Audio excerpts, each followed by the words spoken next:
এই যে বন্ধুরা, আজকে আমরা এসেছি এই যে পাবড়াই হাবড়া ব্রাঞ্চ। এটা তো এটা তোমাদের মোটামুটি পড়বে হাবড়া অশোকনগরের মাঝামাঝি, যশোর রোডের মানে একদম ওপরেই। এটা দেশবন্ধু পার্কের একদম কাছেই এটা হাবড়া। এটা পাবড়াই তোমরা হয়তো জানো, কলকাতায় অনেক কটা এদের ব্রাঞ্চ আছে। তো এটা হচ্ছে আমাদের হাবড়া ব্রাঞ্চ। তো আমরা আসি, দেখি এটা কেমন কি লাগে। শুনেছি খুবই ফেমাস এখানে, তো দেখি কেমন কি লাগে।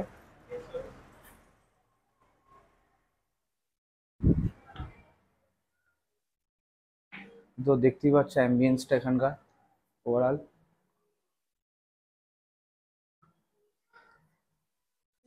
তো ভেতরে একটা দিদি আছে, তার কাছ থেকে একটু শুনে নিয়েছি কখন কি খোলা থাকে সেগুলো। তো তোমাদের পাবরাইটা কখন, মানে টাইমিংটা একটু আমাদের একটু বলে দাও। সকাল 10টা থেকে রাত 12টা পর্যন্ত খোলা থাকছে। মানে প্রতিদিনই খোলা থাকে? প্রতিদিনই খোলা থাকছে। আর তোমাদের যে মানে একটা যেটা আছে ওয়ান স্কুপ, ওটা কত এমএল করে থাকে ওটাতে? ওটা 100 ml করে একটা স্কুপ আসে, কাপেও হয় আবার কোনেও হয়। কোনের জন্য কি আলাদা প্রাইস আছে? কোনের জন্য আলাদা আলাদা প্রাইস। আর তার উপরে 500 ml যেটা আছে ওটা একটা আছে। আর সব থেকে এখানে মানে বিক্রি কোনটা বেশি হয়? মানে আমাদের সিগনেচার হচ্ছে নলেন গুড়। নলেন গুড় যেটা সিগনেচার আইটেম আছে এটা, পাবরাইজের নলেন গুড়। মানে এটাই সব থেকে বেশি বিক্রি হয়। এটা প্রাইস কি আছে? 140। 140 আছে ওয়ান স্কুপ, তাই তো? আর এখানে তো অনেকগুলোই ফ্লেভার আছে। মোট এখানে কতগুলো ফ্লেভার আছে তাও? এখানে এখন আপাতত আছে 26। 26 ফ্লেভার আছে। মানে এক্সট্রা কিছু অ্যাড হয়েছে কি এখানে নতুন আর কিছু? নতুন সিজনাল ওয়াইজ আমাদের আইসক্রিম আসে, যেমন সিজন থাকে তেমন। এই সিজনে এখন তাহলে কি কি এসেছে? এখন সিজনাল যেমন আছে, আর জামুন আছে, আম আছে, জামুন যেটা, ম্যাঙ্গো আছে, আমপান্না আছে। আমপান্না কোনটা এখানে? আমপান্না এখানে সরবেট আছে দুটো। সরবেটের মধ্যে একটা আছে ট্যামারিন, একটা আছে আমপান্না। এপাশে যেগুলো আছে সেগুলো হচ্ছে মিল্ক বেস, এই দুটো আছে ওয়াটার বেস। ওইগুলো আছে ওয়াটার বেসের মধ্যে।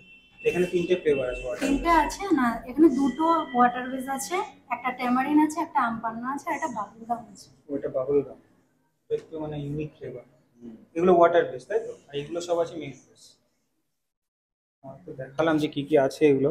তো তোমরা অবশ্যই এসো এই জায়গাটা, একদমই হাবড়া যশোর রোডের উপরে। এই যে নিয়ে নিলাম এখানে এসে। এই হচ্ছে এখানে পান ফ্লেভার আইসক্রিম, পাবড়াই স্পেশাল পান আইসক্রিম। এটা তোমাদের প্রাইস পড়বে 114 রুপিসে। তো ফার্স্টে টেস্ট করে দেখি কেমন লাগে। হচ্ছে দেখতেই পাচ্ছ পুরো পান একদম বেটে দিয়েছে মনে হচ্ছে।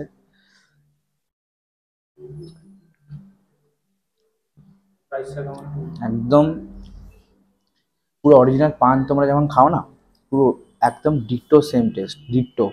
মানে একদম বাড়িয়ে বলছি না আমি, সিরিয়াসলি দারুণ খেতে এটা।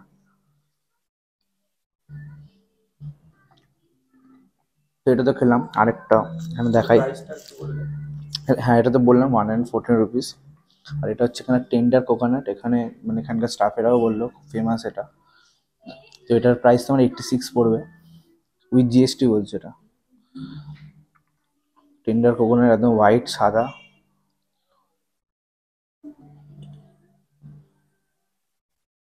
বেশ ভালো, একদম ছোটো ছোটো মনে হচ্ছে, একদম মানে যে কোকোনাট গ্রাইন্ড করলে যেমন হয় না, ছোটো ছোটো মুখে পড়ছে, বেশ ভালো লাগছে। এটা 86 তোমার পড়বে।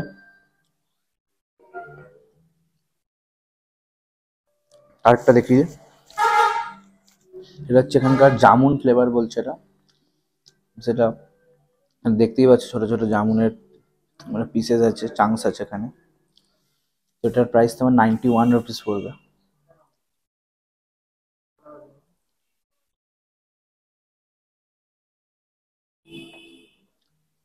ভালো বলে, একদম হালকা একটু টক টক ফ্লেভার আছে একটা, ভালো লাগছে। আমার জাম মানে কালো জাম যেমন হয়, ভালো খেতে। তিনটে আইসক্রিম খেলাম, বেশ ভালো লাগলো। ঠিক আছে প্রসুন্দা, তুমি ট্রাই করে দেখো কেমন কি লাগে। তো ফাইনালি আমাদের সব কমপ্লিট খাওয়া দাওয়া। তো এই হচ্ছে আজকে আমাদের বিল হয়েছে 291 বিল। তো তোমাদের প্রাইসটা ভেতরে সব বলেই দিলাম, সব দেখিয়ে দিলাম। তো এবার তিনটা ফ্লেভার তো খেলাম দেখলেই। তো সব থেকে ফেভারিট যেটা আমার লেগেছে সেটা হচ্ছে পান আইসক্রিমটা। মানে তোমরা যদি মানে পান লাভার হও, তাহলে আমি বলবো ডেফিনেটলি একবার পাবড়াইতে এটা অবশ্যই ট্রাই করে। পান আইসক্রিমটা জাস্ট দারুণ ছিল। আর বাকি যে ছিল তোমার টেন্ডার কোকোনাটটাও তো খুব ভালো ছিল, গোলাপ মানে যেটা জামুন ফ্লেভার ছিল ওটাও খুব ভালো ছিল। তো ওভারঅল এক্সপিরিয়েন্স ইজ গুড। ঠিক আছে, নেক্সট টাইম যখন আবার আসবো, নলেন গুড়টা এখানে বললো খুব ফেমাস, ওটা তো মানে এবারের মতন ট্রাই করিনি, নেক্সট টাইম যখন আসবো ওটা একবার দেখবো। বিকজ ওটা একটু নলেন গুড় ভাবলাম, ওটা যেহেতু ওটা উইন্টার সিজনের জন্য ফেমাস, তো ভাবলাম ওটা পরেই খাওয়া যাক। আবার তো সিজনাল যেগুলো মানে আরেকটা খাওয়া যেত ম্যাঙ্গোটা, ঠিক আছে, ওটা না নেক্সট টাইম আবার আসবো। হাবড়াতে তো আছেই বসুন্ধার বাড়ি, অ্যাম্বিয়েন্সও খুবই ভালো, বেশ দোকানটা মানে দেখালামই বেশ বড়ই, আর ব্যবহার তো ভালোই ছিল। ঠিক আছে, ভিডিওটা তাহলে আজকের মতন এখানেই শেষ করলাম, আশা করছি ভালো লাগবে। এরকম যদি কন্টেন্ট আরও পেতে চাও অবশ্যই আমাদের পেজটাকে ফলো করতে ভুলবে না, লাইক করবে অবশ্যই, কমেন্ট করলে অবশ্যই কমেন্ট করতে পারো। তো ঠিক আছে, টাটা, সিয়া।